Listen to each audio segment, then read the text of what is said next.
Hello, friends. Welcome back to Block On. Recently, I had the opportunity to deliver a talk on anatomy and mechanism of lumbar plexus block as a part of the IDRA course in June 2024. I am deeply grateful to Dr. Manish, Dr. Anirban, and the entire APSA team for allowing me to share this presentation with all of you. So, without further ado, let's dive right in.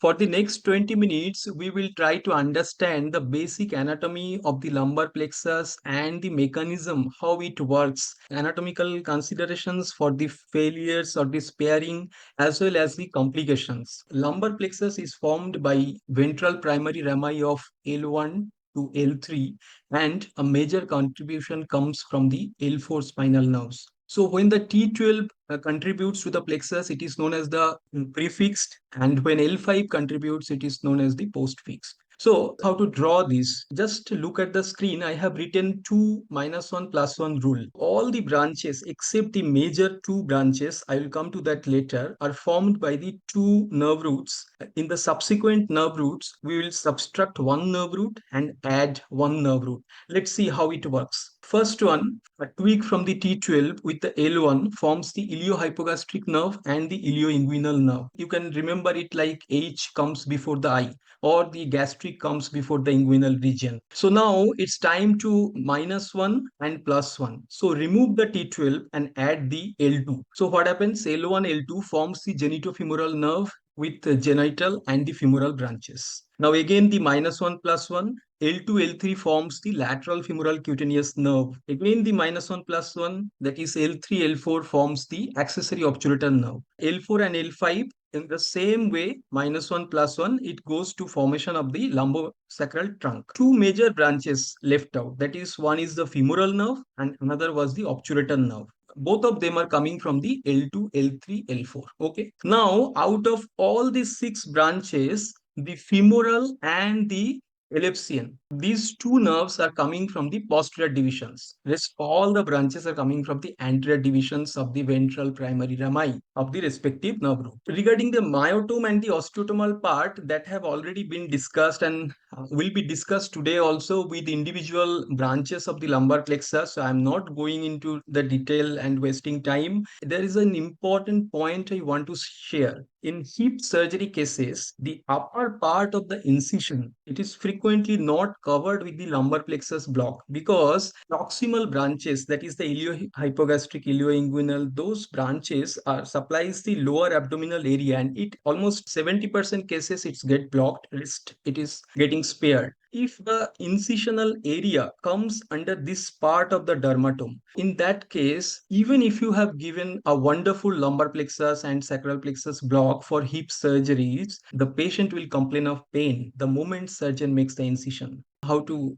tackle that situation? Simple. One is you can request your surgical colleague to give a simple infiltration, or you can check out the sparing dermatome and give the individual blocks like the T12 paravertebral block or the iliohypogastric block or the superior cluneal nerve blocks. So now let's look at the variations exits. Femoral nerve and obturator nerve, they are mostly fixed in the origin. So from the L2, L3 and L4, femoral from the posterior and the obturator from the anterior divisions. But there is a frequent variation exist in all the other four branches. Other important points I want to say that iliohypogastric nerve is the longest nerve among all the branches, ilioinguinal nerve is the thinnest one, and the femoral nerve is the thickest or the largest one. So what about the variation after formation? Here on the left side, you are seeing the division of the femoral nerve before the inguinal ligament, that is 4 centimeter above. Usually it divides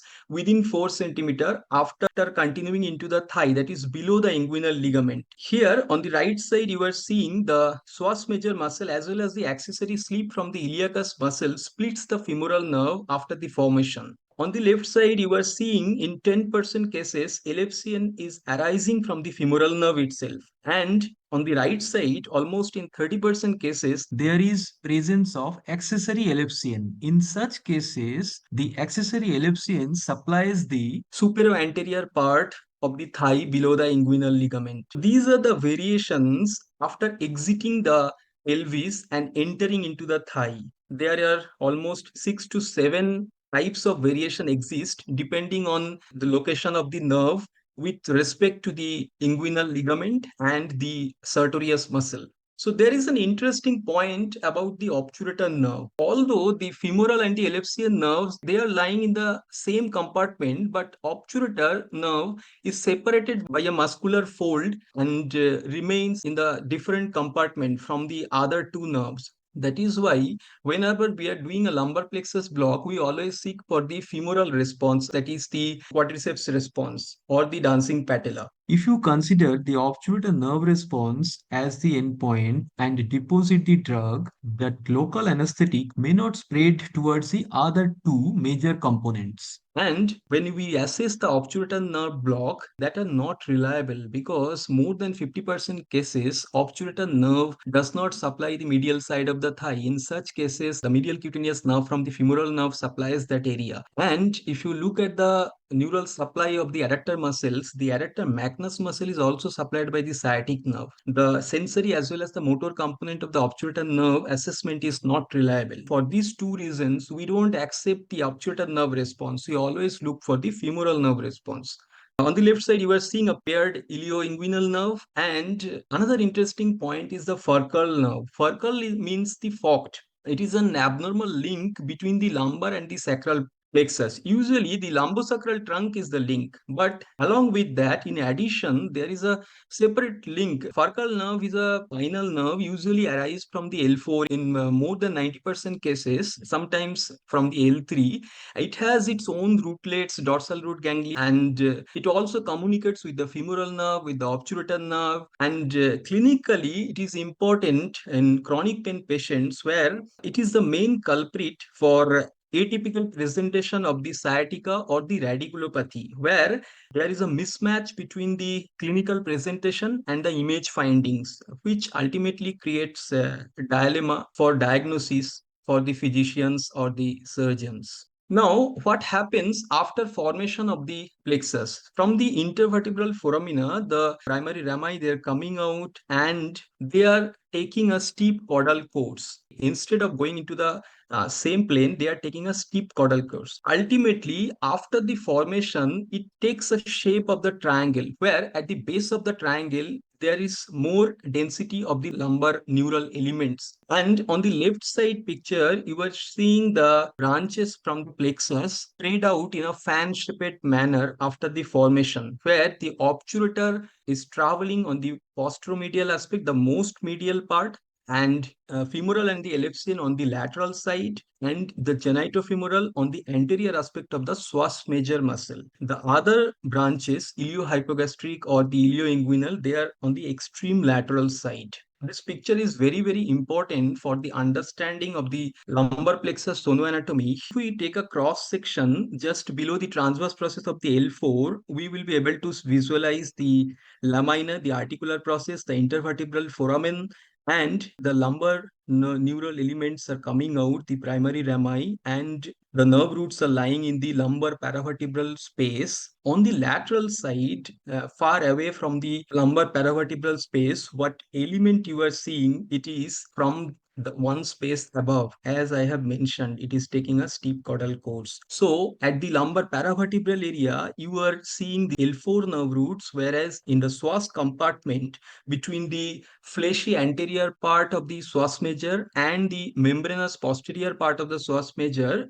there is a facial compartment. There you are finding the nerve root of one space above. Other than the neural component, you can see how much vascular is this area. The direct branch from the abdominal aorta, that is the lumbar artery, is coming, forming spinal artery, dorsal branch of the lumbar artery, as well as the ascending veins. So, and I have not drawn the vasculature inside the psoas muscle because psoas muscle is also highly vascular. Make this block very, very risky for the intravascular injection and its consequences. I'm not going into the details of the approaches because we have a different class for the lumbar plexus block. When we are performing the lumbar plexus block, the needle is traversing the skin, subcutaneous tissue, the paraspinal muscles, then hitting the transverse process. After bypassing the transverse process, we are landing up in the psoas compartment. The distance from the skin to the transverse process varies with the BMI and the gender, but the distance from the transverse process to psoas compartment, it is fixed. So this is 18 to 20 millimeter or less than 2 centimeter. In Winnie's approach, block is performed on the lateral side. So theoretically, there are less chances of epidural spread, but at the same time, if you miss the tip of the transverse process, you might land up puncturing the viscera. In Chain's approach, the needle tip comes here. So after hitting the transverse process, if you want to redirect the needle caudally, that becomes very difficult because this space is very, very narrow and limited. And in Decrease approach, which is performed at the L3 level, the lower pole of the kidney, especially on the right side, comes there. So if you take a cephalad direction while manipulating the needle, that can injure the kidney and ultimately it will cause the renal subcapsular hematoma. So that's why we are practicing Capdevilas approach currently, which is better in terms of safety as well as the success rates. All this I have talked about regarding the normal anatomy. Now, what happens if the patient is having scoliosis? The location of lumbar plexus is highly variable in scoliotic patient. A lumbar plexus lies more lateral on the concave side and the element lies more medial on the convex side. Accordingly, we have to manage the needle entry point. The literature suggests to review the images, especially the MRI and the pre-procedural ultrasound scanning is must. If possible, use the alternative form of anesthesia or analgesia. Sonoanatomy depends on the approaches or the technique you are using. In paramedian sagittal technique, if you are able to see me on screen, we are keeping the probe like this way, where we are seeing through the acoustic window. Because we cannot see beyond the tip of the transverse process, their ultrasound waves are obstructing. Our job is to find out the trident sign first. Once you get the trident sign, then we have to look for the lumbar plexus element, which is very difficult to find out because it looks similar to the intramuscular tendons or intramuscular striations or the fibrous tissue. But there will be one element or two elements in between these two areas, so that will be more brighter, slightly angulated, not like the longitudinal striations. So that is probably the lumbar plexus a neural element. But for the confirmation, we need the neurostimulation.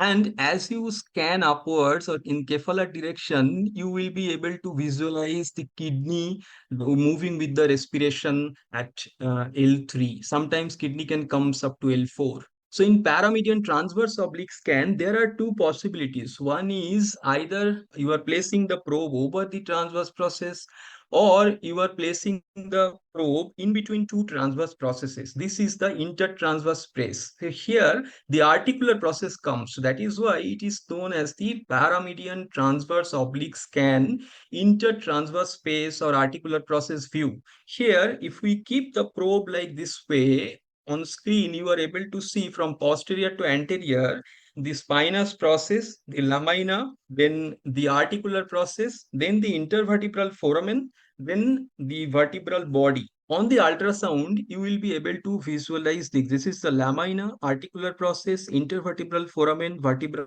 body, and the blood vessels you will get. So here, this pattern is known as the wave sign. Now, if you are able to see this picture on screen, there are star-like or dots-like structure in the substance of the psoas major muscle. In the last approach, we have seen there are longitudinal striations. So here we are seeing a dot-like structure because this is a cross-sectional view. In that area, if you look carefully, there is one neural element, hyperechoic structure is coming out from the lumbar paravertebral space or the intervertebral foramen with a hypoechoic background. That hypoechoic background is your psoas compartment, and this is the neural element probably. Why probably? Because I need to confirm with the neurostimulation. Now, in your favorite, that is Shamrock approach or the subcostal approach, we are keeping the probe in between the costal margin and the iliac crest. And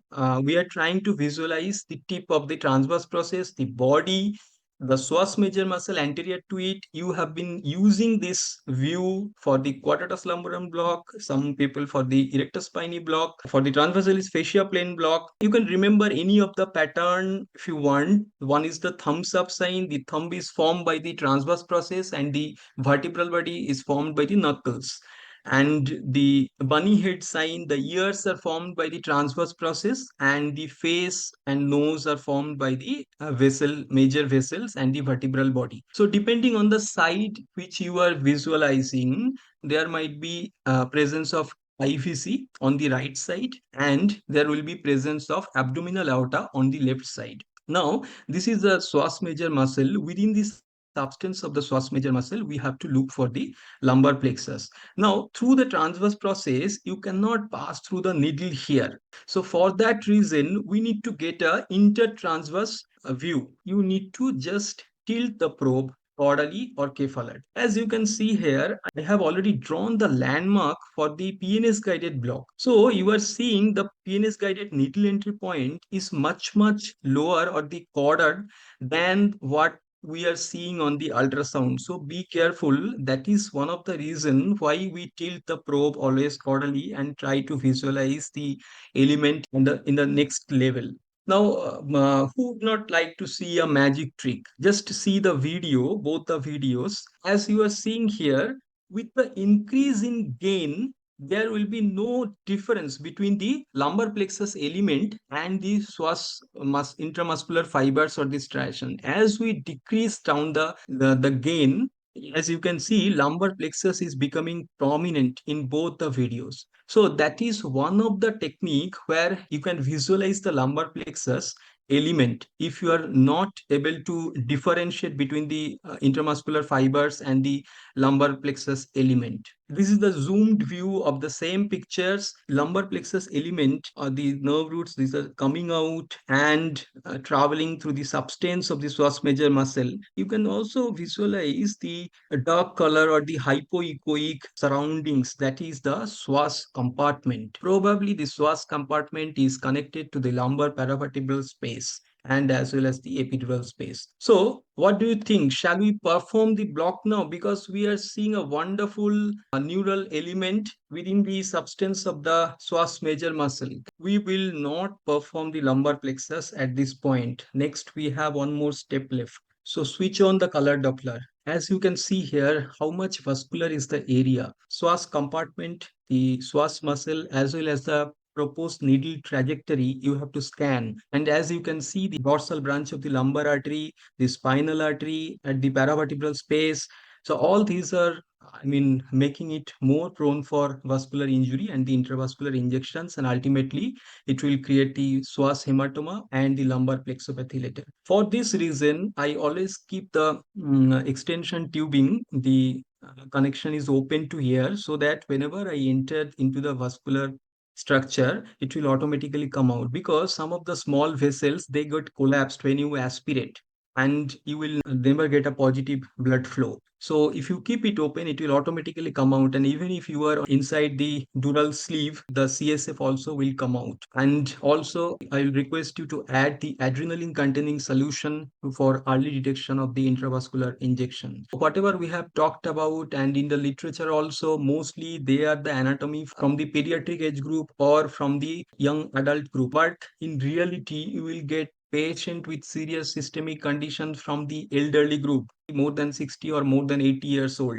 for the hip fracture surgeries. Here, the problem is the distorted lumbar paravertebral sonoanatomy. So if you have noted, we are always rotating around the transverse process, vertebral body, these psoas major muscle and the neural elements. All these structures are highly distorted and forms this trefoil canal or the lateral recess stenosis in elderly patient that that makes it very, very difficult to identify the sonoanatomy, and also responsible for the poor needle visibility, which results in frequent needle redirections. Here you can see the presence of artery near the vertebral body, loss of lumbar vertebral contour, hypoechoic vertebral body, and the loss of echogenicity or the isoechoic lumbar nerve root, the psoas tendon, as well as the vertebral body. It is very difficult to differentiate among them. So, what could be the possible solution? In such cases, you do a scout scan and then plan accordingly.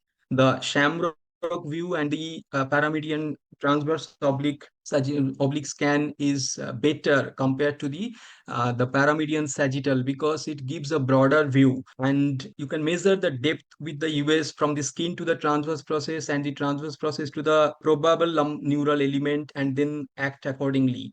You can use a continuous neurostimulation technique along with the ultrasound, and which ultimately helps you to careful manipulation of the needle tip, as well as you need to observe the real-time local anesthetic spread. So, as I have mentioned, the lumbar plexus elements are mostly in the posteromedial compartment. Depending on the position of your needle tip, there will be direction of the your injected local anesthetic. We want the antegrade flow, that is, when you are injecting, that should be, you can see the green one, that should be away from your needle tip. It should not be the retrograde, the opposite one. So if your needle tip is near to the intervertebral foramen, that will lead to the epidural spread through the paravertebral space. So what are the reasons for which we find a epidural spread after the lumbar plexus block? The position of the needle here in first two pictures, you can see the position of the needle is very, very close to the intervertebral foramen. And the second one, the third pictures you are seeing, that is the intraneural injection, which can lead to the epidural spread as well as the total spinal anesthesia in some cases. So the other factors like direction of the needle to medial, as I have already mentioned, the retrograde spread, the catheter tip migration, the large volume of local anesthetic, and high speed and high pressure injection, pressure more than 20 psi, and of course the spinal deformity. For the past 2 decades, we have been dealing with the same complications. What could be the reason? One is the direct intrathecal injection. For that, I have already mentioned that you can keep it open to the air. So the whenever needle tip is inside the dural sleeve, the CSF can come out through the needle. You can see it at the hub.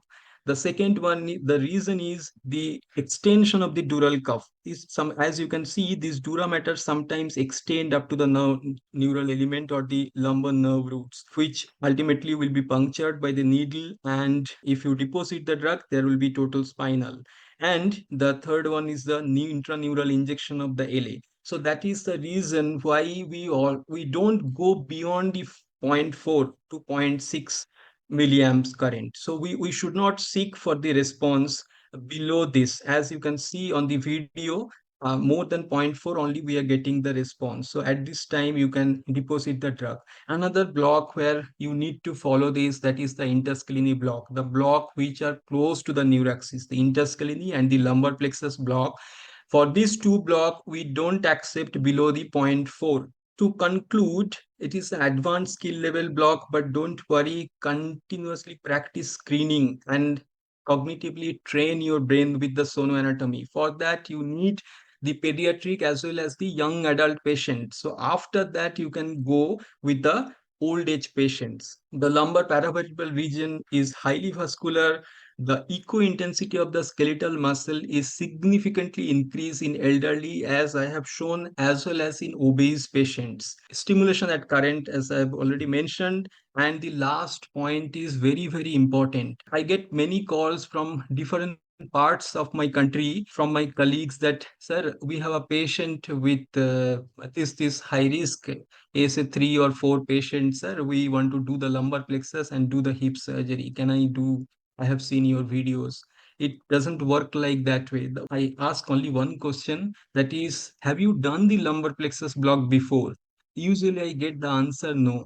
The second question is there any senior person with you with experience in lumbar plexus block? Half of the cases I get negative answer. So I always say no. It should not be your first choice of anesthesia in such cases if you have not performed it before. So if you want to learn more about the cadaveric anatomy, I would request you to read these two books.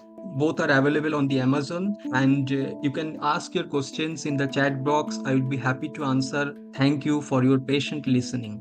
Thank you very much, Tuhin, for a very comprehensive and a detailed description of both the anatomy as well as the sonoanatomy.